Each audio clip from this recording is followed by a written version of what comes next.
This is week 9 of the Engineering Thermodynamics online problem solving session. So, previous week we started with second law and also continued on first law for open systems and started with second law. So, today we will look at some more problems on second law of thermodynamics. Problems regarding an ideal cycle for a Carnot cycle, for a reversible cycle. So, how to calculate a COP of this, and if you have a heat pump or a combination of heat pump, you have a heat engine or a refrigerator. So what are the COPs of each of it, and do you have one driving and another? So in that case, how will it be, or you have with different temperature levels, so how will the COP varies? So those are the kinds of problems which we'll be looking at today. So let's get started. So the first question is, we have two heat engines which operate between the same two energy reservoirs, and both receives the same QH, that is a heat, same amount of heat from the hot temperature source. So one engine is reversible and other is not. What can you say about the two QLs? QL is the heat rejected to the lower temperature energy reservoir. So you have two heat engine. So heat engine, you are taking some heat and then you produce some work, and the rest of it is rejected. So you have two heat engines which is operating between a hot temperature reservoir and a cold temperature reservoir. So then both will produce work. So we know that the maximum work is produced by a reversible cycle, or which that is the one which will have maximum efficiency out of all engines or cycles running between two temperature levels. The reversible will be the one which will have the maximum efficiency. So that's what the second law says. So reversible engine will have maximum W. So if you apply the first law, you know that QH minus QL equals the work produced. The heat coming in minus the heat rejected is equals to the work generated in the heat engine. So your QH is same. So if the W of the reversible is more, that means that QL is lower for the reversible engine. So QL of reversible engine will be lower compared to the irreversible engine. So irreversible engine will reject more heat. So that's what we get. So QL irreversible is more compared to the QL reversible.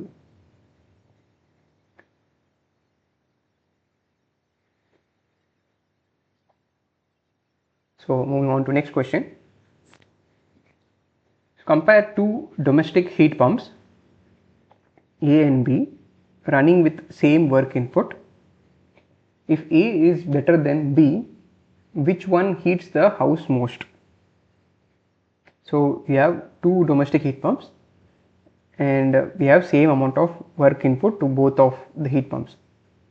They say A is better compared to B. So better, how can you define it better? So the better in terms of efficiency, but heat pumps, you say the performance, the coefficient of performance is better in A compared to B. So COP of A is greater than COP of B.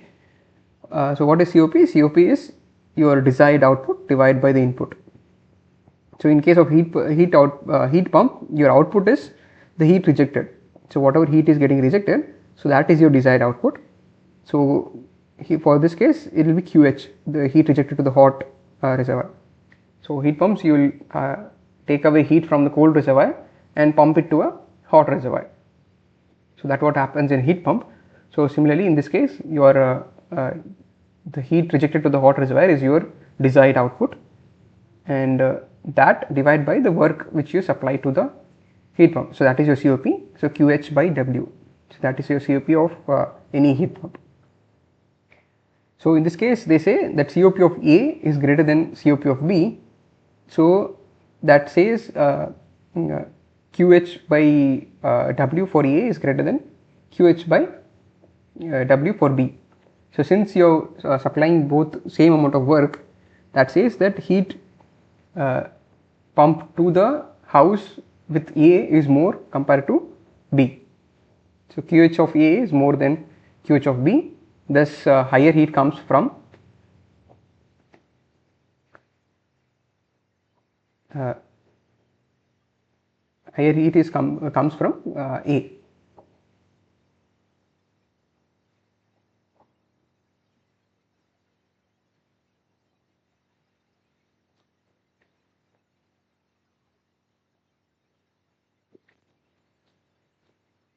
Next question.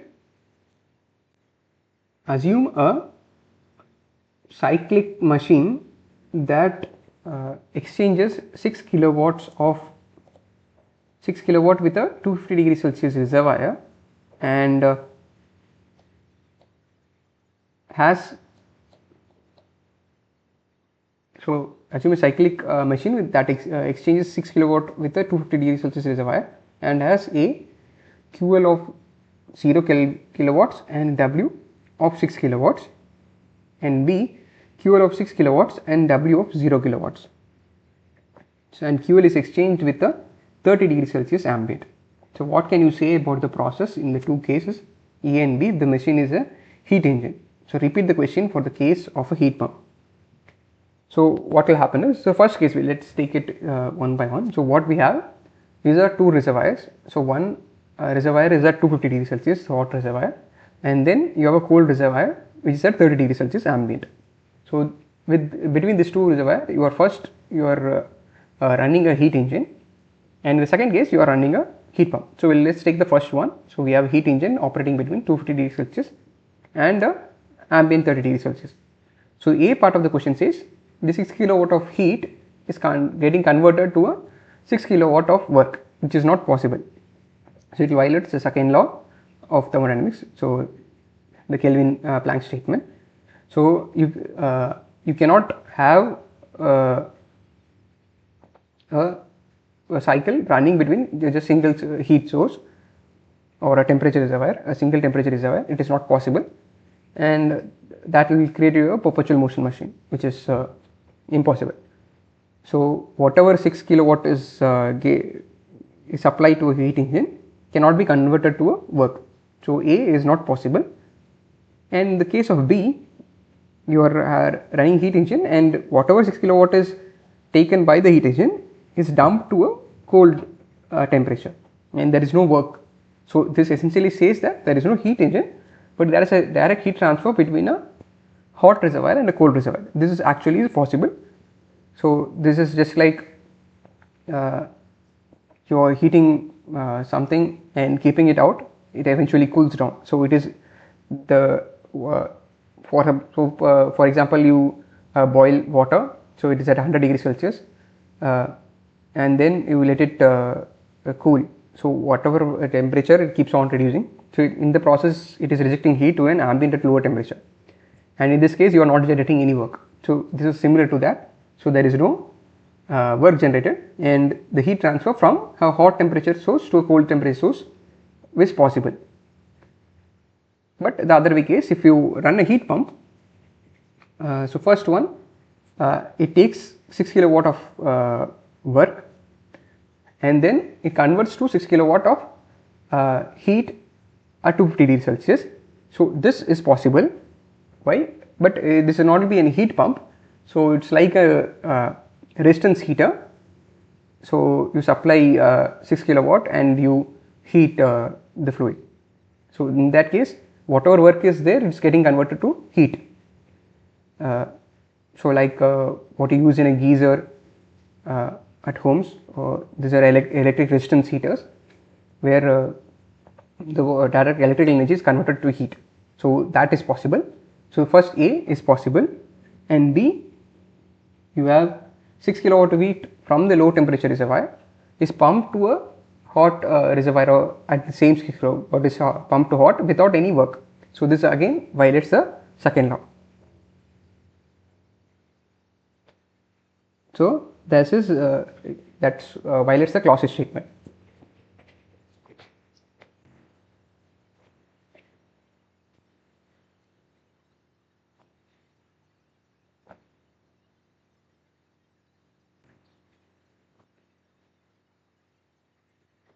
So, in the previous case, both the possible cases, both are irreversible case.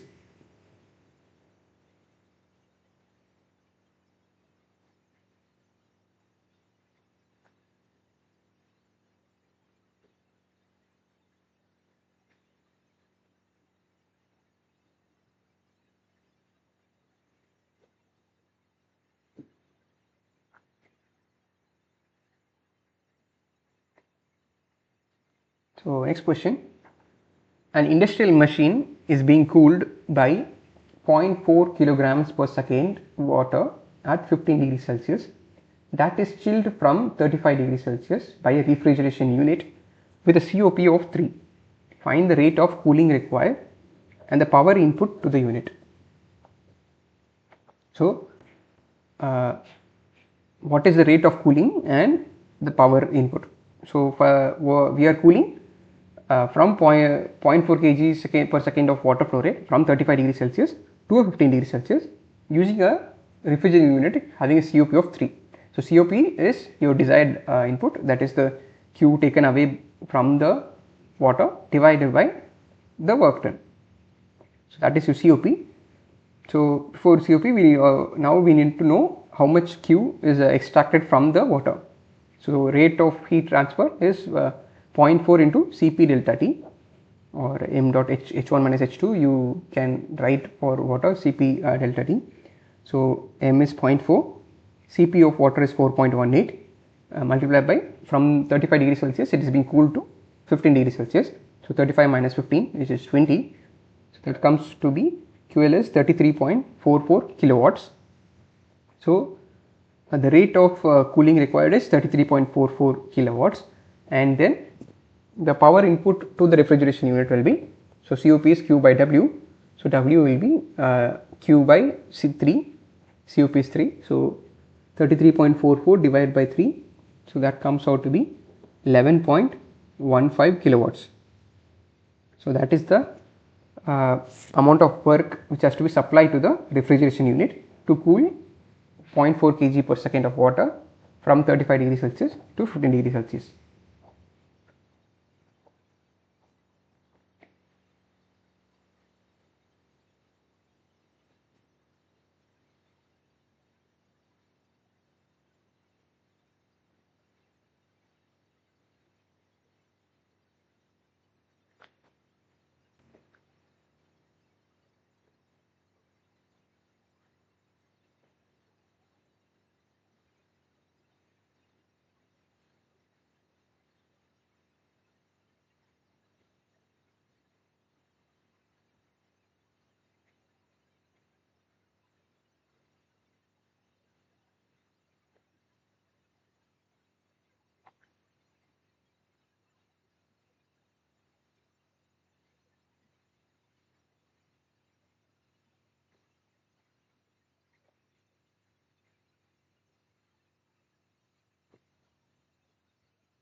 So next question, a water cooler for drinking water should cool 25 liters per hour water from 18 degrees Celsius to 10 degrees Celsius, while the water reservoir also gains 60 watt from heat transfer.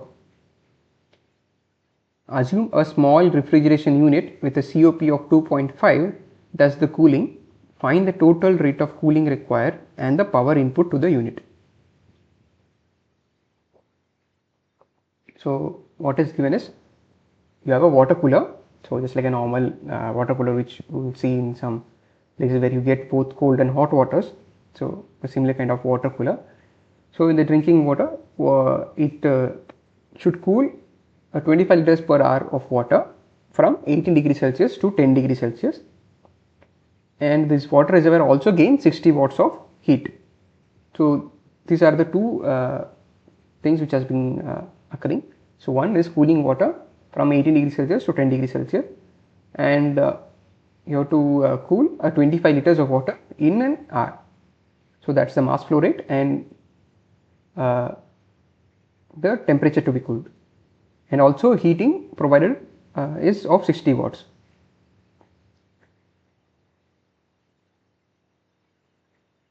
So assume a small refrigeration unit which is used to cool this, the COP is 2.5, so we need to find out the total rate of cooling power and the power input. So I'll see how to solve this. So first is the mass flow rate, so it is 25 liters, so 25 into 10 power minus 3 meter cube divided by the density divided by 3600 to convert it into seconds. So that will give you 6.93 grams per second. So energy equation for heat transfer. So there is Q which is removed from the water, and there is Q which is added to the heater. So the total Q is mCp del T1 minus T2 plus the heater, whatever heat is being added to the water. This is the heat coming from the ambient, the heat leak. So m dot Cp T1 minus T2 plus the whatever heat is being occurring because of the heat transfer. So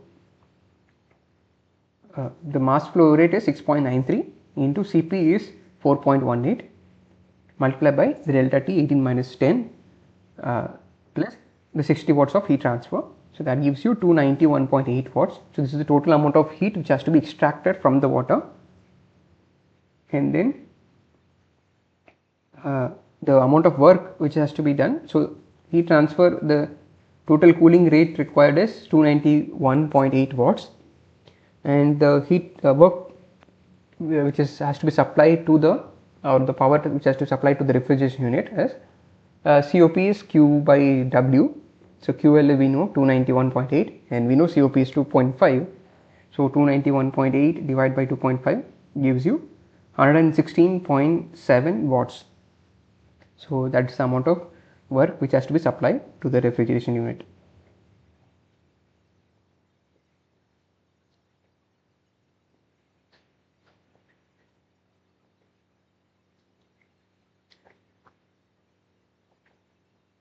Next is calculate the amount of work input a refrigerator needs to make ice cubes out of a tray of 0.25 kilograms liquid water at 10 degrees Celsius. Assume the refrigerator has a COP of 3.5 and a motor compressor of 750 watts. How much time does it take if this is the only cooling load? So what is the requirement is you need to make water 0.25 kgs of water which is at a temperature of 10 degrees Celsius to ice. So this is the conversion process. So you have to extract heat to convert 0.25 kilograms of water at 10 degrees Celsius to ice at 0 degrees Celsius. So whatever sensible heat which will be occurring from 10 degrees Celsius to 0 degrees Celsius plus the latent heat. So that is the amount of heat which has to be extracted from the water to convert it into ice. So this is the cooling process which the refrigerator has to undertake. So that is the total amount of heat which will be removed, but the refrigerator can give a certain cooling rate.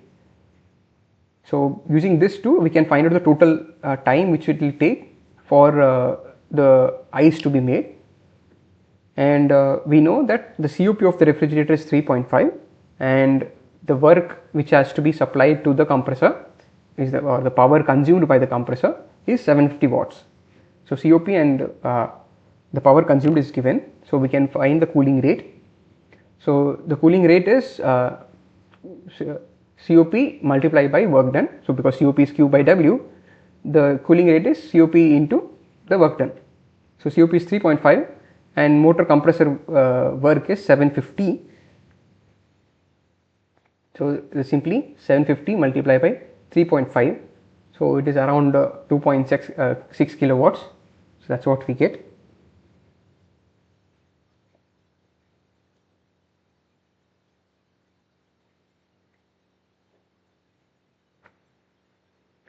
And the total Q is as I said, the total heat which is removed. So if you, for the water tray, if you apply a control volume, so what you get is a change in internal energy equals Q minus W. So since here there is no work done, so work done is 0.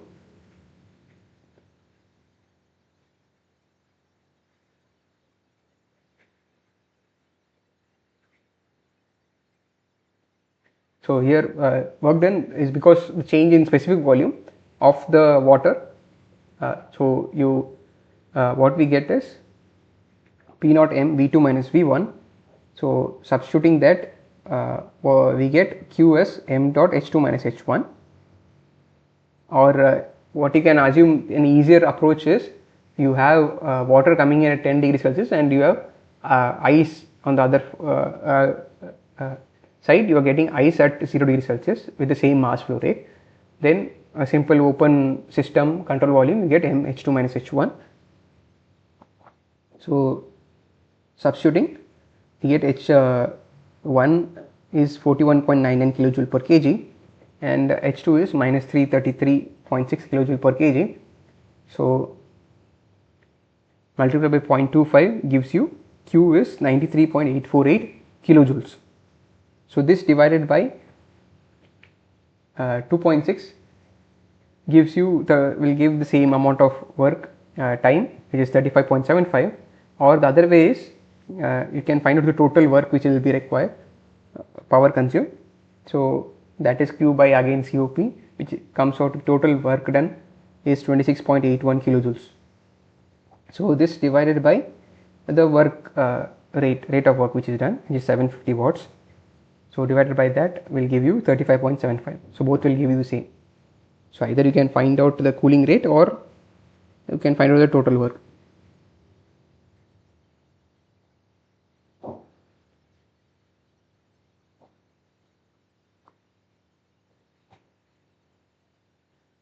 So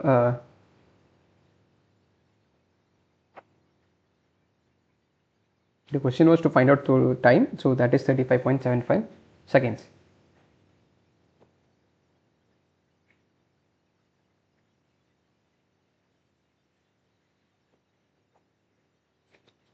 So next question, consider the setup with two stacked temperature wise heat engines.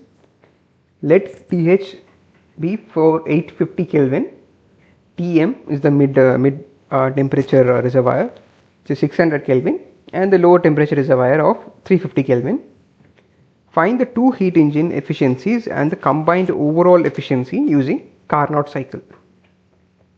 So what the question says is, you have three distinct temperature levels, and between two we have high, one in middle, and a lower temperature reservoir.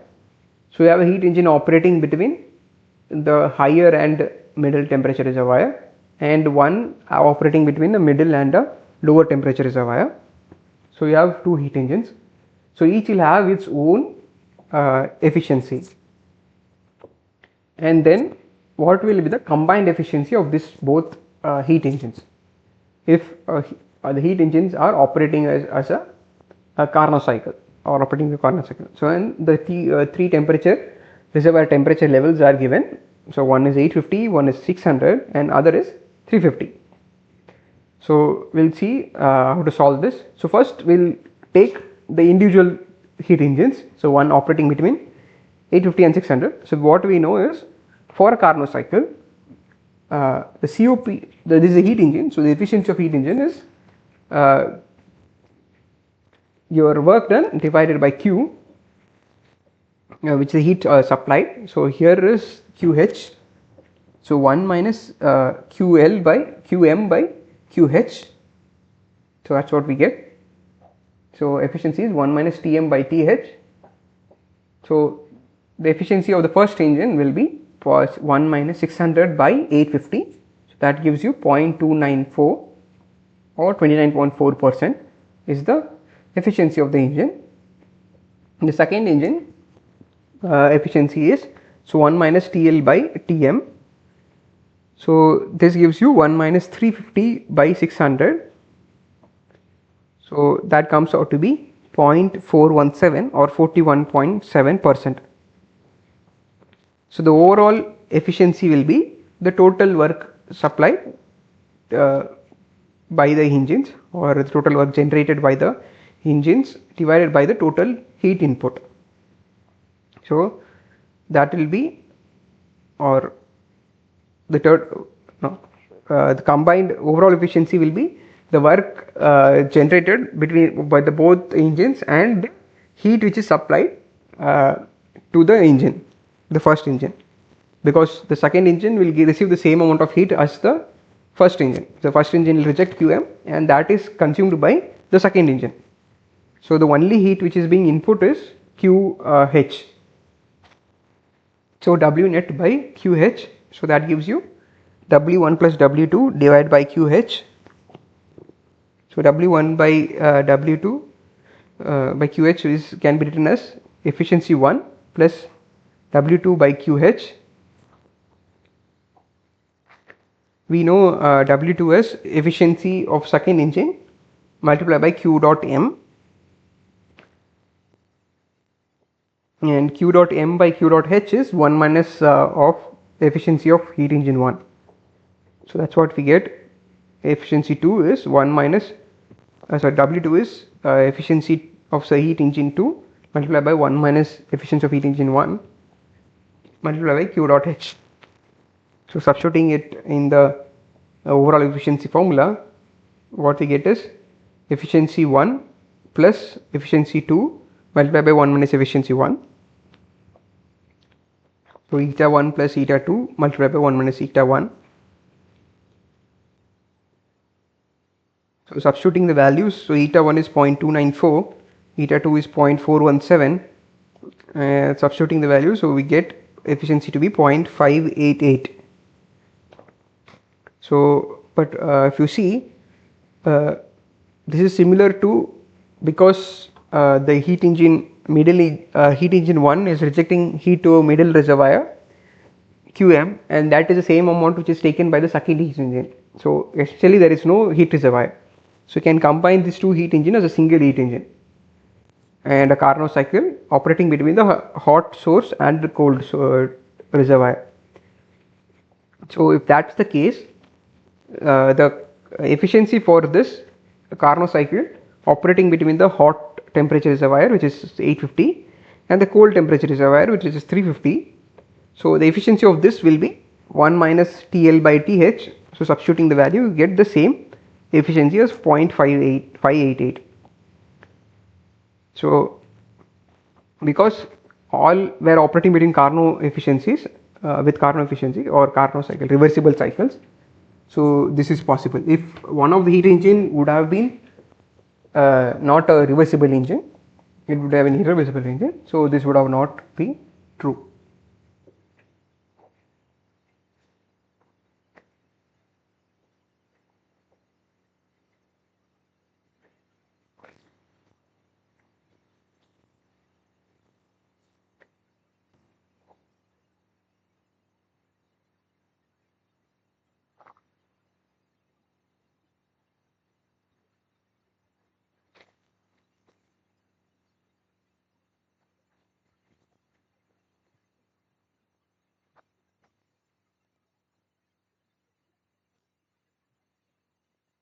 So this is for a combined efficiency of a stacked heat engines.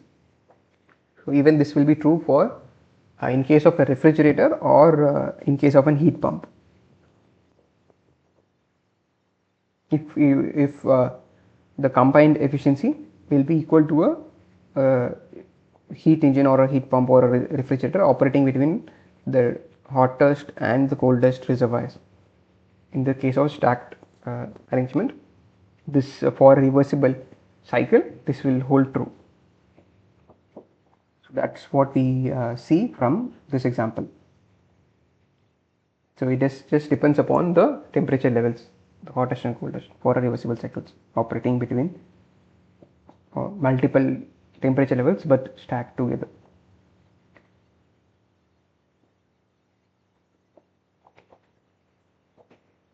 So next question is a combination of two refrigerator cycles is shown in figure. Find the overall COP as a function of COP1 and COP2. So we have two refrigerators. So even this is operating between, just like a stacked arrangement which we saw previously. Here too we have two refrigerators which is operating between temperature levels. So what is happening is the first heat engine here, so it extracts heat from a lower temperature source QL and it consumes work W1 and it pumps to a mid temperature reservoir QM, which is at Tm, and the same amount of is pumped to a different reservoir, and that consumes work W2, and whatever work QM is extracted, that is pumped as QH to a hot reservoir at temperature TH. So that is the cycle. This is similar to what we saw in the previous problem. We have a stacked heat engine problem. Here you have a stacked refrigerator. So whatever heat is rejected from a lowermost reservoir is pumped to a mid temperature reservoir, and another refrigerator is coupled to the bottom. So it's like a cascaded system. So it takes the heat again and then pumps to a hotter temperature level. So what will be the overall COP of the engine? So just like the previous one, so COP is QL by W. So the overall COP is QL by the total work, because if you see combined, what is the COP? The desired output is your QL, which is being removed, and the total work which is supplied is both the work W1 plus W2. So combined COP is QL by W1 plus W2. So that's what you get. And what if you write, so QL by W1 multiplied by W1 by W2 W total. So what you get is COP of the first refrigerator multiplied by W1 divided by W2 total. So W total is nothing but W1 plus W2. So that we have written as COP of refrigerator 1 multiplied by 1 plus the ratio of works W2 by W1. So COP2 is now QM by W2. You know QM is W1 plus QL for the first engine. If you apply first law, you get QM equals W1 plus QL. So substituting QM in the COP expression, what we get is W2 as W1 plus QL divided by COP2. So a little bit of rearranging here.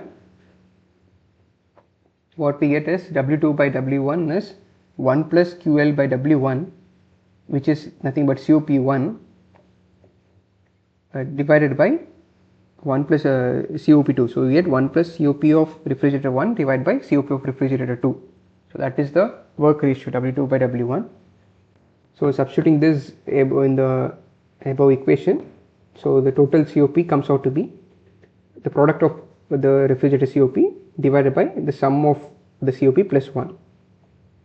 So COP1 COP2 multiplied by COP2 divided by COP1 plus COP2 plus 1.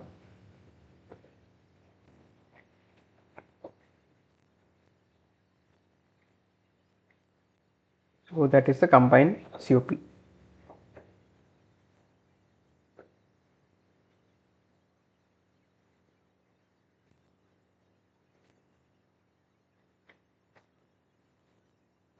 So even if you substitute, this will be equivalent to running a single refrigerator between, because for a reversible cycle operating as Carnot, so it will be running as a equivalent single refrigerator operating between TH and TL. So you will get the same COPs just like we saw in the previous problem.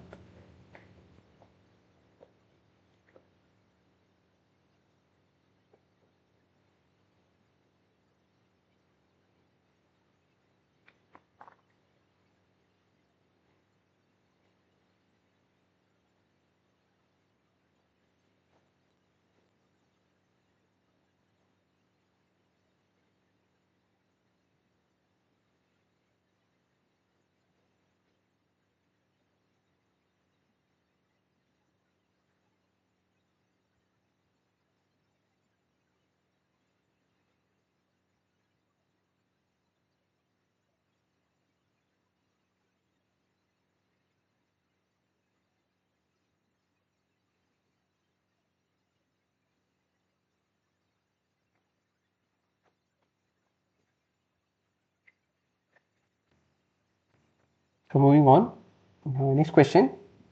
A heat engine receives 100 kilowatt heat from a source at a temperature of 1000 Kelvin. The heat engine produces a net power output of 30 kilowatts and the heat is rejected to an environment with a temperature of 25 degrees Celsius. So first A, Write the overall mass, energy and entropy balance equations. B. Calculate the amount of heat rejected to the environment. C. Find the energy efficiency of the heat engine as well as D. Reversible Carnot efficiency.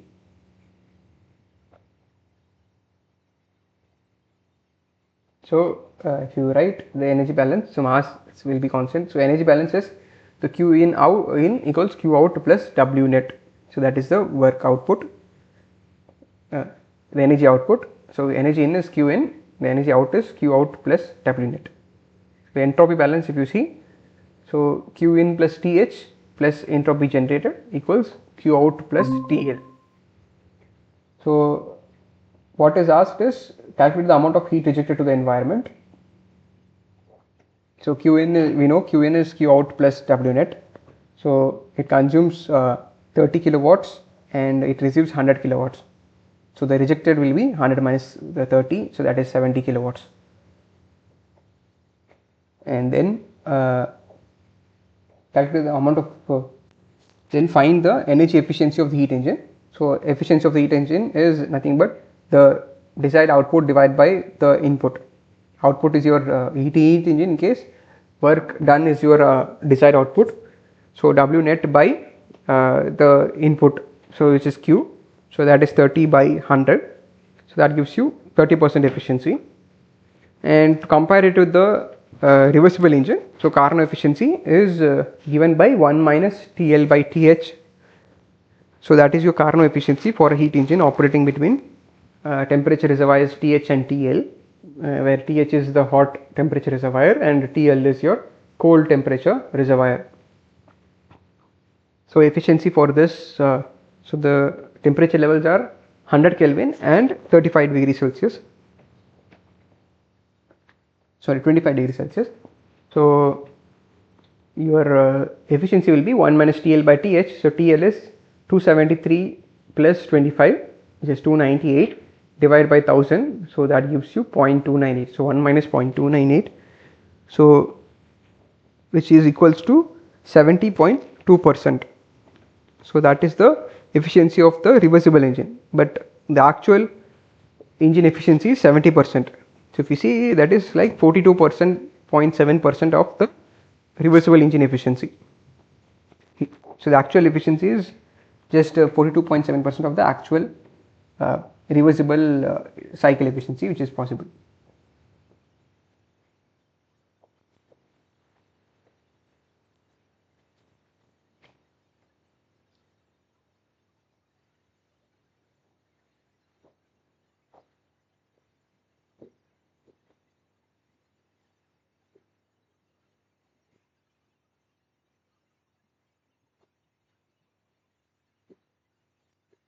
So next question, a heat pump is driven by the work output of a heat engine as shown in figure. If we assume ideal devices, find the ratio of the total power QL1 plus QH2 that heats the house to the power from the hot energy source QH1 in terms of temperature.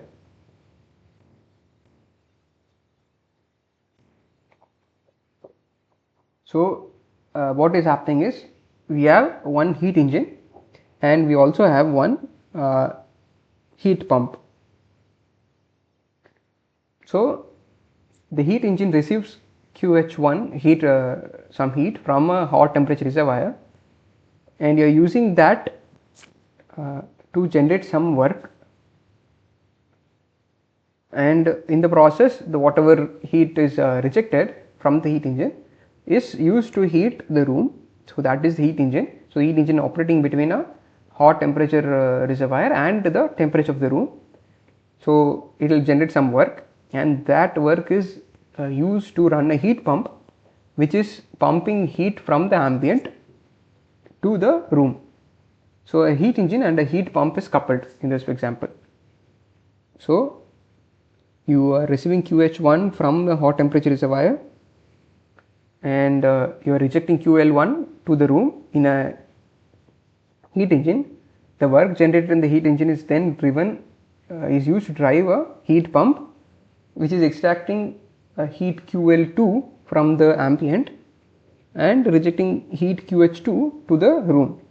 So there are two heat inputs to the room. So we will see what is the if ideal devices, we need to find out what is the ratio of the total power to the total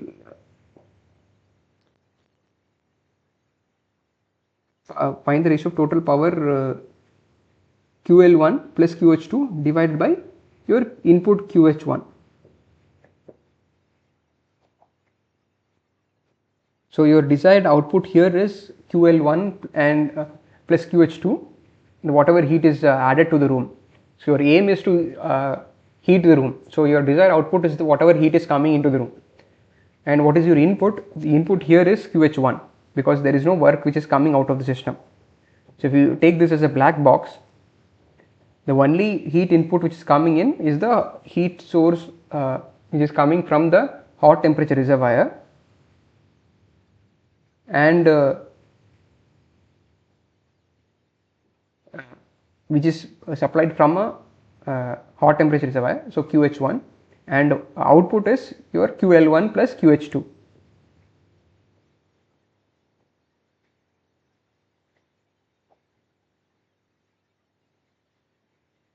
So we need to find out that in terms of temperature.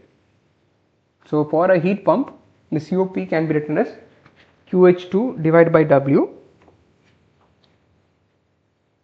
So output QH2 divided by W, so that is your COP, and the efficiency of the heat engine is W by QH1.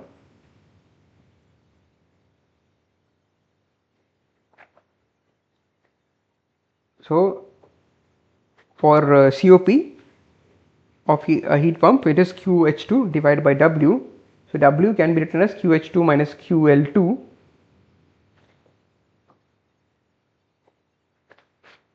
So which can be written as T room by T room minus T ambient.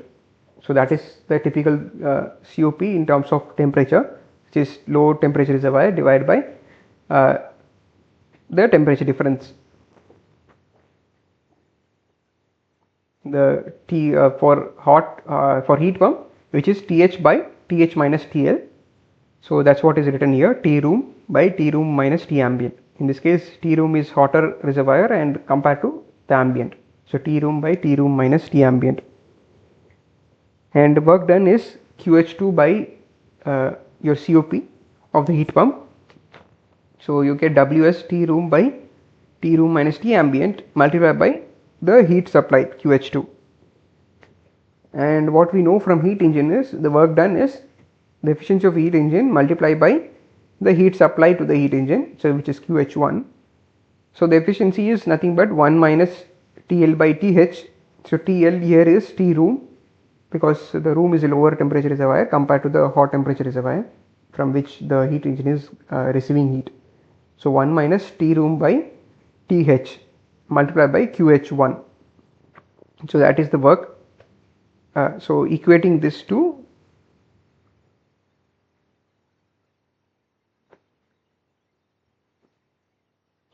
so from this we can find out QL1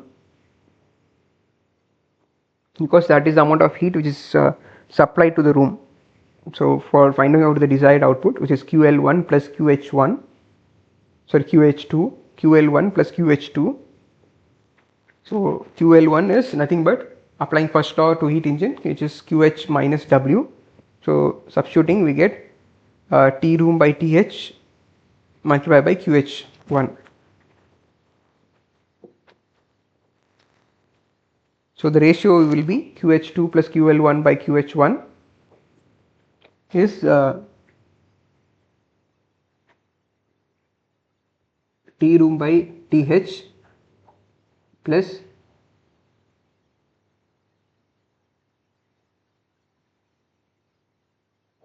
one minus T room by TH divided by T room minus T ambient divided by T room.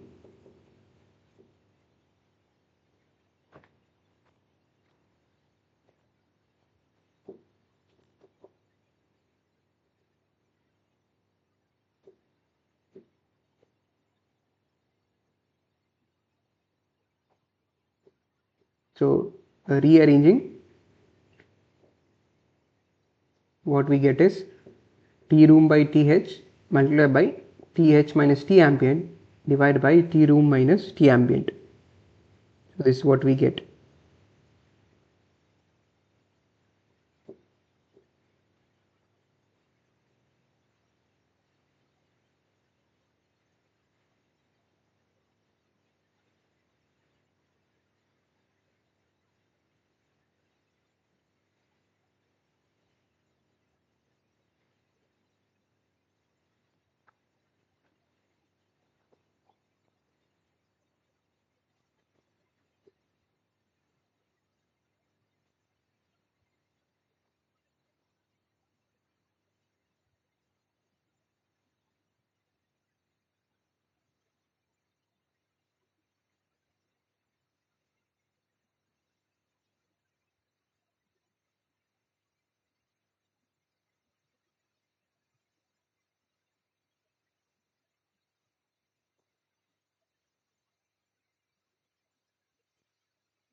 Next question. A seawater desalination plant using solar energy is being proposed. The plant collects 9.9 into 10 power 9 joules of solar energy during a 10-hour period at an average temperature of 100 degrees Celsius and rejects heat to the ambient at 25 degrees Celsius. It is claimed that the plant can deliver anywhere between 1000 liters per second to 1000 liters per minute of fresh water. Evaluate this claim. So what is the maximum possible yield for this plant? It is known that in an ideal process, seawater has to be pumped through a pressure difference of 27 bar to obtain fresh water. So this is the amount of heat which it receives. So 9.9 in 10 power 9 joules, and during a 10-hour period, the average temperature, so odd temperature, source temperature is 100 degrees Celsius, and it rejects heat to a 25 degrees Celsius. So let's see how to solve this. So the whatever work is generated using to pump the seawater. So work is m dot into delta P. So V is the volume flow rate and delta P is the pressure difference, which is here is 27 bar. Pressure difference is given as 27 bar. So the work done is the efficiency into the total heat which is received. So efficiency, assuming an ideal case, operating between 100 degrees Celsius and 25 degrees Celsius. So Q is 9.9 to the power 9 multiplied by 1 minus Tc by Th. So Tc is 25, so 25 plus 2 73, and Th is 100, so 100 plus 273 is 373. Substituting, we get work as 1.991 into 10 power 9 joules. So that is the amount of work which is received. So the total volume flow rate which is possible to run the pump. So V dot will be W by delta P. So W is 1.991 in 10 power 9 divided by delta P is 27 bar. So 27 into 10 power 5 gives you 737.27 meter cube per day. Here they have given it in terms of liters per second and liters per minute. So to convert into minute, so we divide by 24. So that gives you 24 hours divided by 36,600. Sorry, divided by 60 again. So 24 by 60, again it will give you 0.512 meter cube per minute. So 1 meter cube is 1000 liters, so multiply by 1000 we give 512 liters per minute. So that is the maximum which is possible. So thus the claim is false. So even with an ideal reversible engine, it can only produce 512 liters per minute of fresh water. So the claim of 1000 liters per minute is false. So it can operate between 1000 liters per second to 512 liters per minute with the best possible case of 512 with a reversible engine, an ideal reversible engine. So what we did is whatever work is generated is used in pumping the work seawater to generate fresh water. So that is the work which is being used. So that work is getting from the solar power plant. So and that is assuming it is run in heat engine between temperature source 125 degrees Celsius. So that's what we did. We estimated what is the work done, and using that work done we estimated what is the flow rate which is possible, and we found that that flow rate is lower than the claimed flow rate.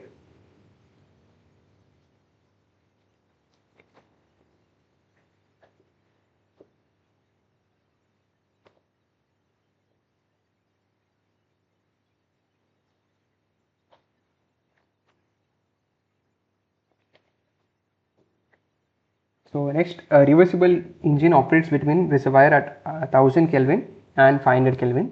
So the entire work delivered by this engine is used to operate a reversible heat pump that operates between the reservoir at 500 Kelvin and one at a temperature of T, which is between 1000 and 500 Kelvin. The heat removed by the pump and that received by the engine are equal. Determine the temperature T. So we have a reversible engine which is operating between 1000 and 500 Kelvin, and whatever work is generated is used to operate a heat pump, and that is operating between 500 Kelvin and some temperature T, which is between this 1000 and 500. So whatever heat is removed by the pump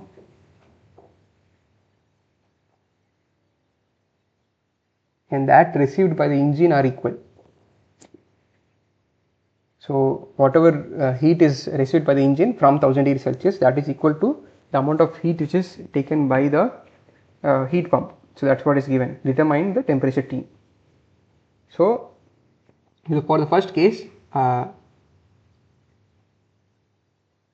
if you assume A, B and C are the temperature reservoirs in the descending order. So A is the hottest, C is the coldest and B is the mid temperature level. So heat engine is operating between A and C. So it is QA by 1000 divided by QC by 500. So this is the temperature scaling which we are using. So QA by QC is TA by TC. So we get QC as half of QA. So whatever heat which is received by the heat engine, half of it is transferred to the cold temperature reservoir, and the rest is developed as work. So work is QA minus QC is Q by 2 again. So you are receiving some amount of heat from the hot temperature reservoir QA, half of it is converted to work and half is rejected as heat to a cold temperature reservoir. In case of heat pump, again being reversible, with this expression will again hold true. So QB by T equals Q dash C by 500. So this, what we know is the heat which is taken by the heat pump is equals to the heat received by the heat engine.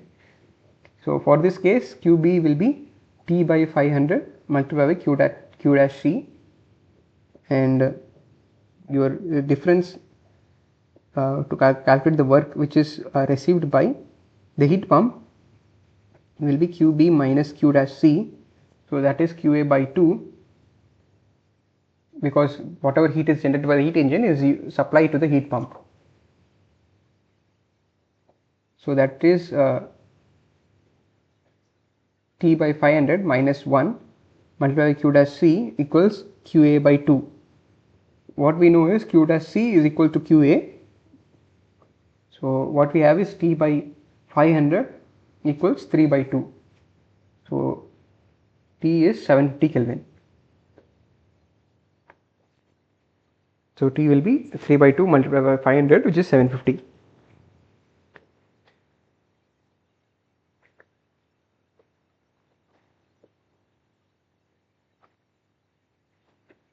So this is for the ideal reversible cycles.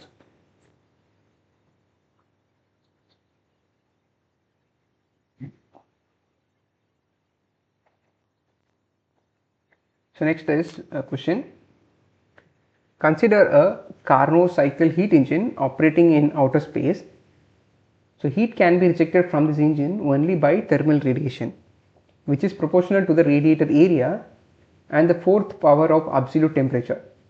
So Q radiation heat rejection, Q radiation is given by K, which is some constant, multiplied by A into T4.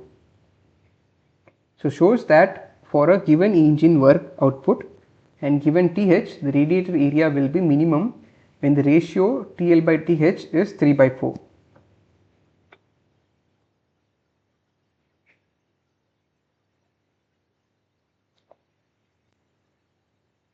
So we need to show that the minimum temperature, minimum area will be when the temperature ratio is 3 by 4. So to do that, so we assuming that a Carnot cycle is operating between two temperature levels and the heat rejected is proportional to Ka T raised to 4. So first the W net work done will be for the heat engine. So W net by QH is 1 minus TL by TH, or we get TH minus TL by TH equals Q dot L multiplied by TH minus TL by TL, because QH by TH equals QL by TL. So this will hold true. And you also know that Q dot L is Ka TL raised to power 4. So substituting QL, we get W net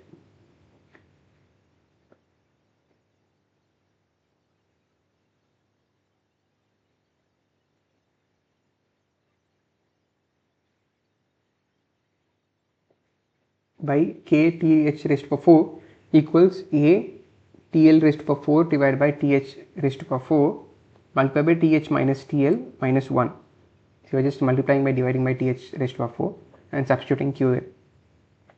So and substituting taking out the brackets, we get A W net by K T raised to power 4 for hot temperature is equals A TL by TH the whole cube minus TL by TH raised to power 4, which is equals to constant, because this only depend on the lower high temperature reservoirs. So if you differentiate this,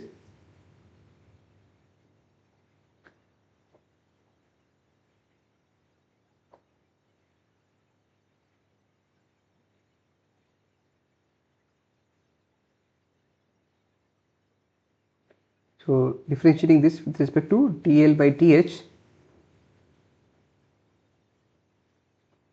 what we get is dA multiplied by the whole this TL by TH will be constant. So minus TL by TH raised to power 4 plus A multiplied by 3 times TL by TH raised to power 2 minus then the second part 4 into TL by TH raised to power cube equal multiplied by D times TL by TH. This is equals to 0 because your efficiency will remain same. So what we get is dA by dTL by TH is rearranging. What we get is minus A, the first term 3 TL square by TH, TL by TH the whole square minus 4 TL by TH the whole cube divided by again TL by TH cube minus TL by TH raised to power 4, this being equal to 0. So essentially the bottom part will be cannot be 0, so only the top part can be 0. So since area cannot be 0, if area is 0, your Q rejected will be 0, which is not possible, that will violate the second law. So the bracket term can be the only term which can be 0 for this area to be minimum. So dA by dTL by dH equals 0. So we get 3 TL by TH the whole square minus 4 TL by TH the whole cube to be equal to 0. So cancelling out TL by TH the whole square, what we get is TL by TH equals to 3 by 4. So that is the minimum area condition.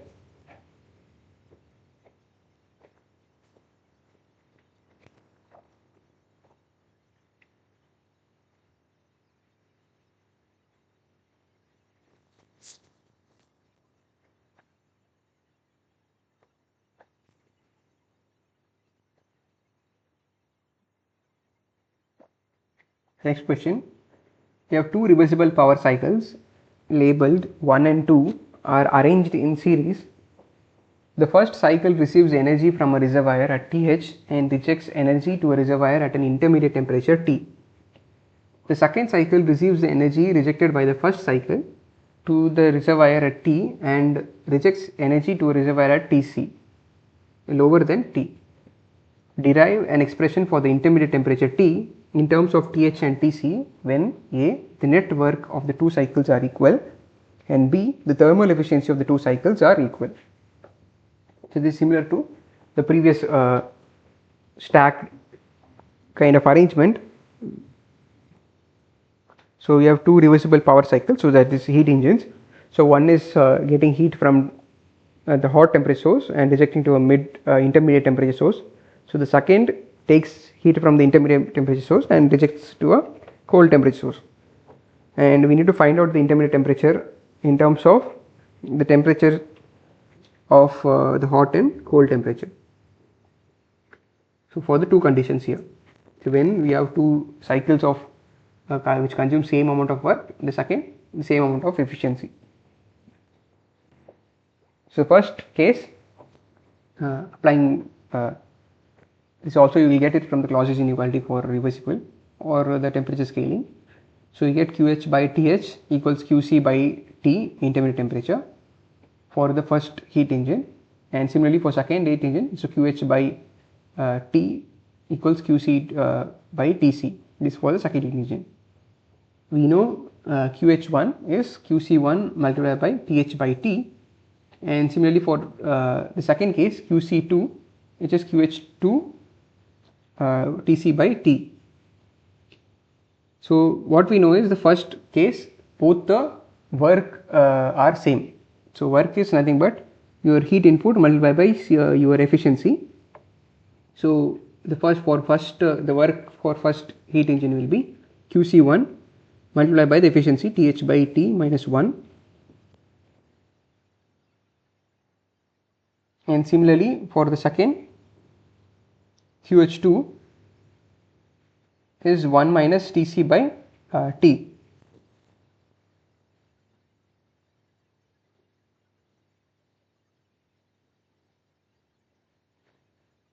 Since we know that QC1 equals QH2, so whatever heat rejected by the first engine is supplied to the second engine. So QC1 and QH2 are same. So what rearranging for T, what we'll get is T is the average of the hot and cold temperature reservoir, and if the intermediate temperature is the average of these two, then the work generated by both the engine will be same. The next case is when the efficiencies are same. So that says that the efficiency of the first engine, which is 1 minus TL by TH, so 1 minus T by TH equals 1 minus TC by T. So this again rearranging, so we get T square equals TC into TH. So that is T is root of TH by TC. What we get is a geometric mean.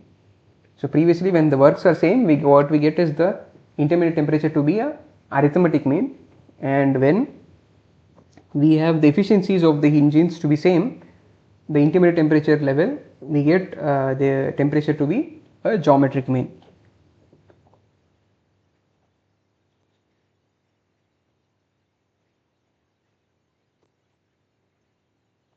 So moving on, next question. So the following data are for a simple steam power plant as shown in figure. So state, we have 7 states. So this is a problem similar to what we saw in the previous week for component analysis. So that's the same problem here. So we have 7 different states, and we have temperature and enthalpies are given. So state 6 quantities are given. So we need to find out, calculate the thermal efficiency and the steam power plant cycle. So first is the turbine. We have to do for each of the components. So first is the turbine. So for turbine, we know the area. What is given is state 6 has a quantity of 0.92 and velocity of 200 meters per second. So and the steam flow rate is 25 kg per second with 300 kilowatts of power input to the pump. So piping diameters is given, which is 200 mm from the steam generator to the turbine and 75 mm from condenser to economizer and steam generator. So from steam generator to the turbine it is of 200 mm, the rest is of 75 mm. So for turbine, if you say the diameter is 200 mm, inlet diameter, so pi by 4 into 0.2 square, so that gives you the diameter area, which is 0.03142 meter square. And similarly the density at this point is, the specific volume at this point is 0.06163 meter cube per kg. So the velocity will be mass into velocity divided by mass into specific volume divided by area. So that will give you the velocity, because mass into specific volume is the volume flow rate divided by the area. So that gives you velocity of 49 meters per second at the inlet to the turbine. And H6 is because we know the quality, we can find out the enthalpy. So HF plus X into HFG, so that comes out to be 2393.2 kilojoule per kg. And then the turbine work which is generated, this comes out to be, applying the first law for the open system. So work done is H5 minus H6 plus the change in kinetic energy. So substituting the values, we get the turbine work to be 992 kilojoule per kg. So the total work, this is the specific work done per kg of steam. So the total work done output from the power plant, the turbine, is the 25 kilograms per second of mass flow rate divided by 992 kilojoule per kg. So that gives you 24.8 megawatts. So next is considering the economizer. So economizer, the inlet diameter is 75 mm. So pi d square by 4. We get area out to be 0.004418 meter square, and the velocity specific volume at this point is 0.001 meter cube per kg. So the velocity at 2 is equals to velocity at 7.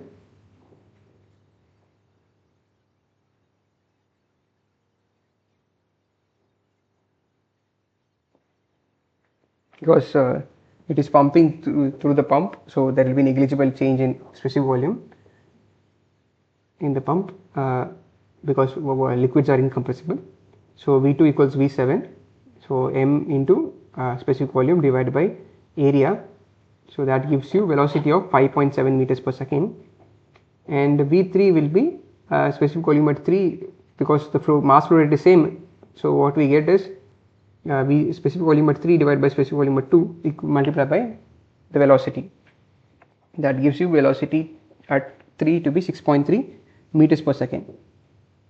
So since the velocities are very close, the kinetic energy change will also be negligible. So we can neglect the velocities because very small velocities. So the heat rejected in the economizer is, so H3 minus H2, which comes out to be 550 kilojoule per kg, and the total Q is mass into the specific Q, which gives you 13.75 megawatts. And similarly, the heat added in the generator, to find that, we know V3, we will find out V4.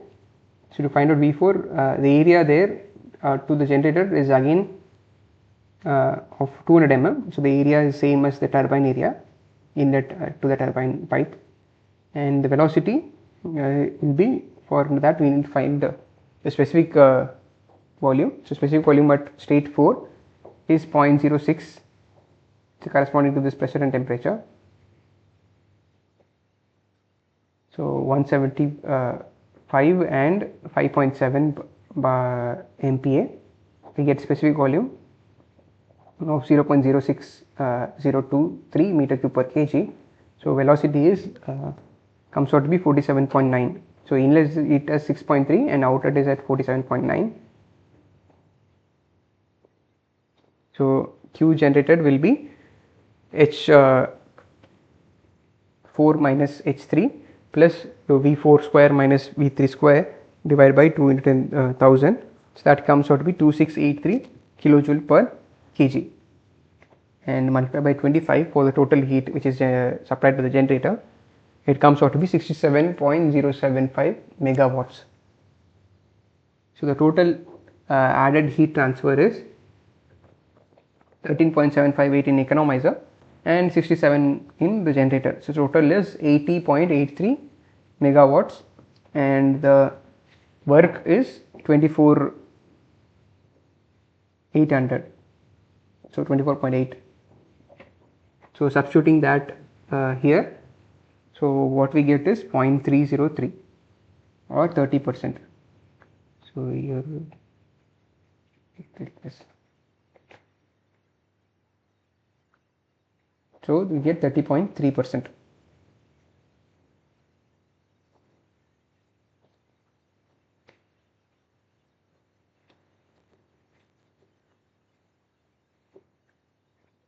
So next question, I think this is the final question which I have. So a quantity of water within a piston cylinder assembly executes a Carnot power cycle. So during isothermal expansion, the water is heated from saturated liquid at 50 bar until it is a saturated vapor. Vapor then expands adiabatically to a pressure of 5 bar while doing 3643.1 kilojoule of kg per kg of work.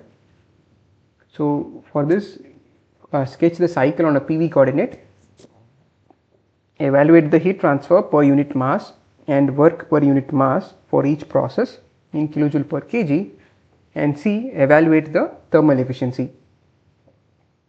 So what is given is, we need to find out quantity of the power cycle, we need to find out the efficiencies and the heat transfer.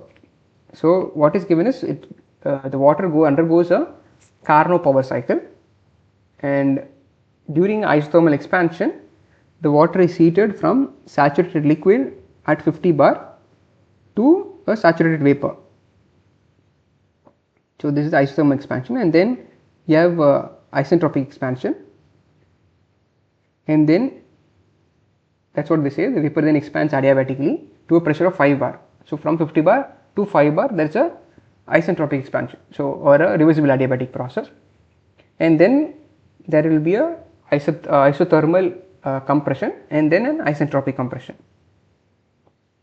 So during this isentropic expansion, it does a work of 364.31 kilojoule of kg, okay, per kg of work.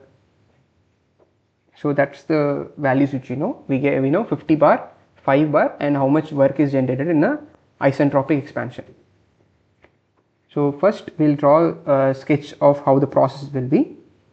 So the first, it starts from a saturated liquid at 50 bar, the corresponding temperature, because water is a pure fluid. So the saturated pressure here is 264 degrees Celsius. So it starts at saturated liquid at 1, it undergoes an isothermal expansion. So that is from 1 to 2, saturated liquid to saturated vapor. So isothermal expansion, and then an isentropic expansion. So it's an isentropic line. So S is constant, entropy is constant along this. So or an adiabatic process, reversible adiabatic process. So 2 to 3, and then again an isothermal compression. So that's how Carnot cycle. You have two thermal compression and expansion, and then isentropic compression expansion. So those are the 4 processes. So isothermal expansion, and then isentropic expansion, and then an isothermal compression. So this is at 5 bar. So the corresponding saturation temperature is 151.9, and then from 4 you have again an isentropic compression to 1.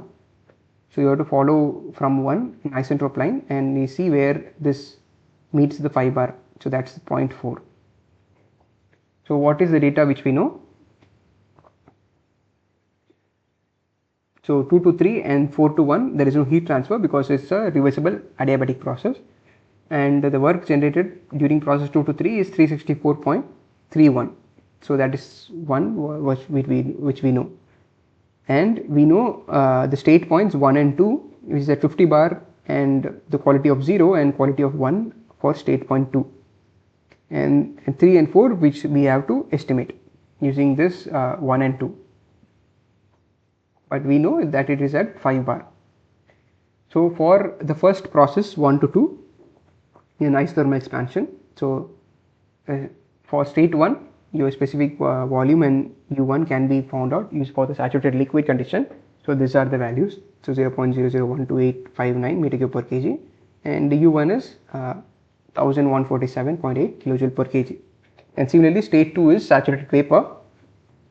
So V2 will be, so for 50 bar, so V2 is 0.03944 and U2 is 2597.1 kilojoule per kg.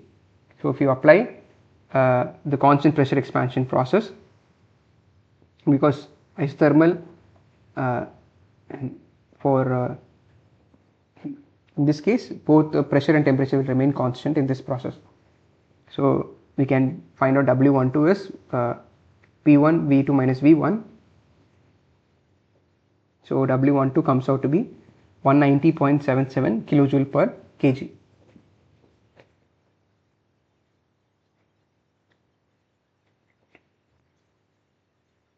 So the total heat which is rejected in this process. So applying the first law for this case, so U2 minus U1 is Q minus W. So Q is W plus U2 minus U1. So it's all in specific quantities. So W we have found out 190.77 plus the change in internal energy, which is the saturated vapor minus saturated liquid. So the total heat which is rejected is 1640.07 kilojoule per kg.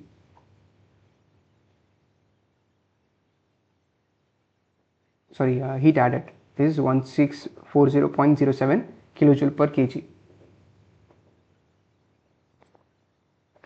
Then 2 to 3 is adiabatic expansion. Again in this case we need to find out the state 3. So we know U2, we know that there is no heat transfer, so Q is 0, and we also know what is the work which is generated. So U3, applying the first law, so U3 minus U2 is Q23 minus W23. So we know Q23 is 0, we know U2, we know W23 which is given in the problem. So substituting the values we get U3 as 2232.8 kilojoule per kg. So corresponding to this internal energy and the pressure of 5 bar, we can find out what is the vapor quality. So as finding out the saturated liquid and saturated vapor specific internal energies and enthalpies and the specific volume. So using this saturated liquid and saturated vapor internal energy, we can find out quality X here. So X is U minus UF by UG minus UF. So X comes out to be 0.8291. So that is the vapor quality. So for this state 3, we can find out what is the specific volume. So for quality of 0.8291, and specific volume at state 3 comes out to be 0.311 meter cube per kg. And similarly the enthalpy at this point H3 comes out to be 2388.39 kilojoule per kg. So we found out first for state 2 to 3, applied first law, we found out what is the internal energy at state 3.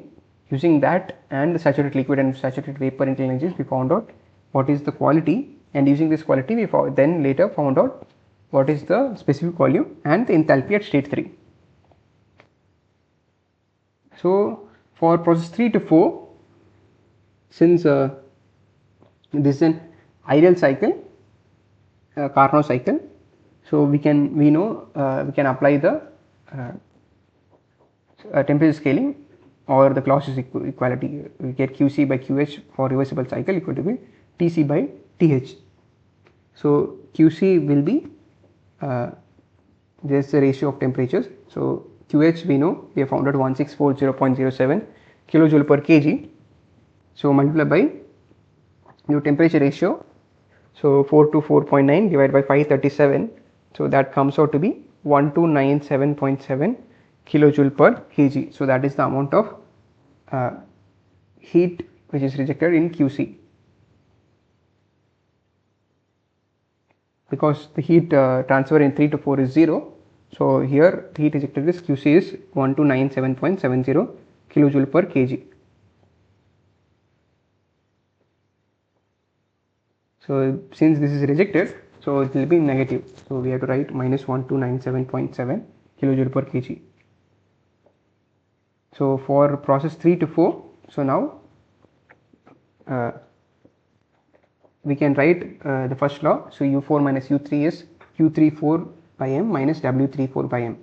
So we know Q3 by 4, we know U3. What we don't know is work done and the U4.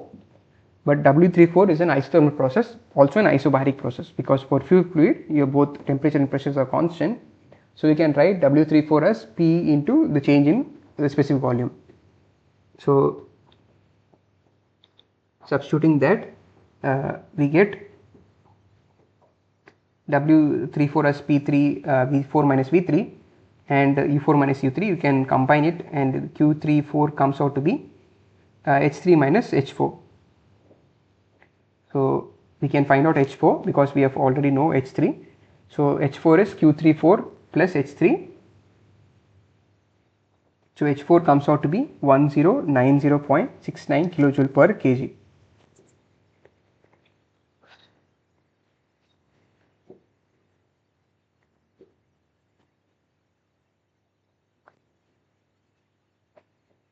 So now we know enthalpy at state 4, and using the saturated liquid and saturated vapor enthalpies, we can now find out what is the quality.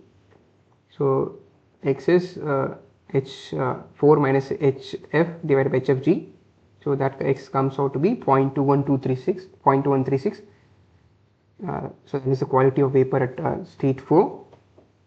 Using that, we can find out the specific volume at state 4. So we get specific volume at state 4 to be 0.08094 meter cube per kg. So using this vapor specific volume, now we can find out what is the work done during process 3 to 4. So that comes out to be minus 11503 kilojoule per kg, because this is compression, this is negative. So 5 into V4 minus V3, 5 bar into V4 minus V3. So then the last process which is left is the adiabatic compression process 4 to 1. So again here the heat transfer is 0. So we know now using the quality we can find out the U4. So we know U4, so we know U1, and using that we can now find out what is the work consumed by the compression process 4 to 1. So W41 is U4 minus U1. So U4 comes out to be 1050.12 kilojoule per kg. So substituting, we get work done during process 4.1 is 97.68 kilojoule per kg. So that is negative because it is consumed.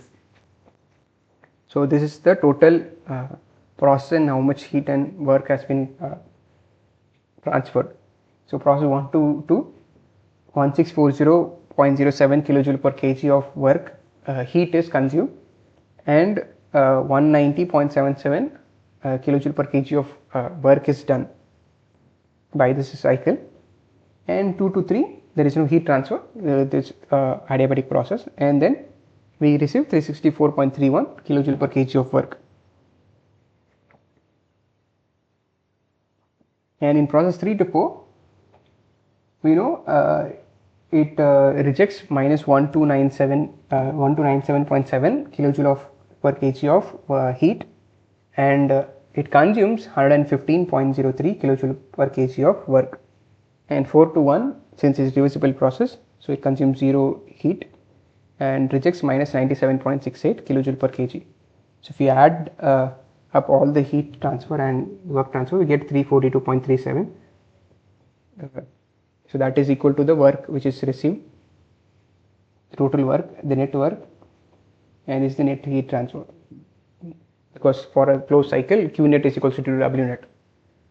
So 342.37, and this is as expected. So the total efficiency of the cycle will be W net divided by the heat which is added.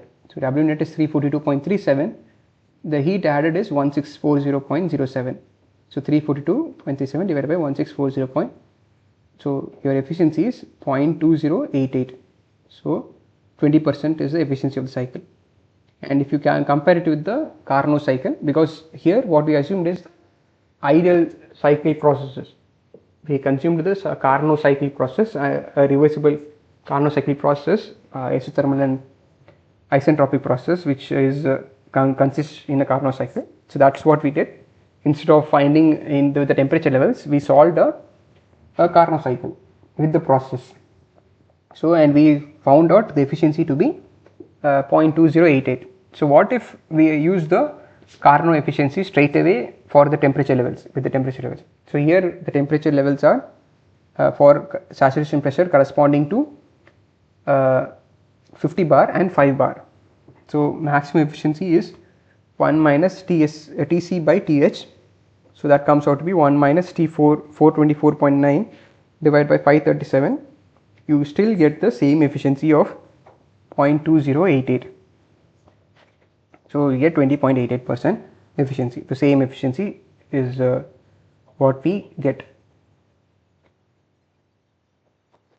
So, but the interesting thing which we can see here is the work done is 364, but even though the work done is 364, the amount of heat which is received and rejected is multiple times 3, which is 4 times for the rejection heat compared to the work done, and again 5 times of the work done is the amount of heat which is received. So the sizes of in an actual system, if the size of each of the component will be very large. So that's what we can see from here.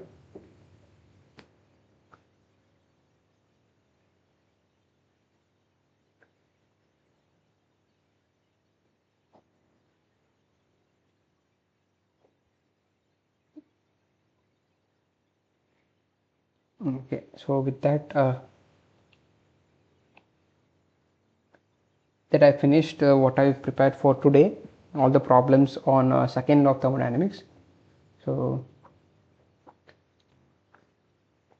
in coming weeks is on cycles and so on. So we'll see some more sessions on those. So for today I finished all the second law of problems.